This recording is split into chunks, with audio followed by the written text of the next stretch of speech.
শিক্ষার্থীদের দাবির মুখে পদত্যাগে বাধ্য হলেন ফরিদগঞ্জ আষ্টা মহামায়া পাঠশালা উচ্চ বিদ্যালয়ের প্রধান শিক্ষক লোকমান হোসেন। মঙ্গলবার দিনভর শিক্ষার্থীদের বিক্ষোভ মিছিল ও মানববন্ধনের পর বিকেলে পদত্যাগ করেন তিনি।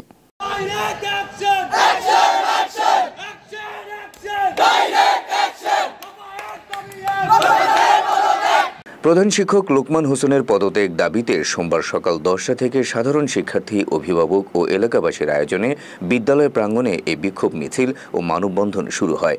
এ সময় বিক্ষুব্ধ সাবেক ও বর্তমান শিক্ষার্থীরা এক দফা এক দাবি, দুর্নীতিবাজ প্রধান শিক্ষক লোকমান হোসেনের পদত্যাগ সহ নানা স্লোগান দেন।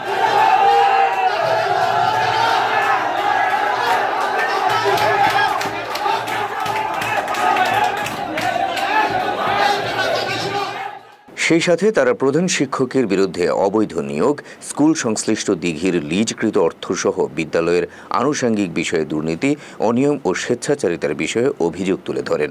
শেখ হাসিনা সরকারের আমলে প্রভাবশালীদের ছত্রছায়ায় থেকে প্রধান শিক্ষক লোকমান হোসেন নিজেকে আওয়ামী লীগের ক্যাডার হিসেবে পরিচয় দিতেন বলেও অভিযোগ করেন বক্তারা। দিনভর আন্দোলন শেষে বিকেলে শিক্ষার্থীদের চলমান আন্দোলনের এক দফা দাবির মুখে পদত্যাগ করেন বিদ্যালয়ের প্রধান শিক্ষক লোকমান হোসেন। দিনব্যাপী মানববন্ধনে উপস্থিত ছিলেন আরাফাত শাকিল, ওমর সানি, ইয়াসিন রাসেল, রিয়াদ হোসেন, শাহিন আহমেদ, রিপন ভুইয়া সহ আরও অনেকে।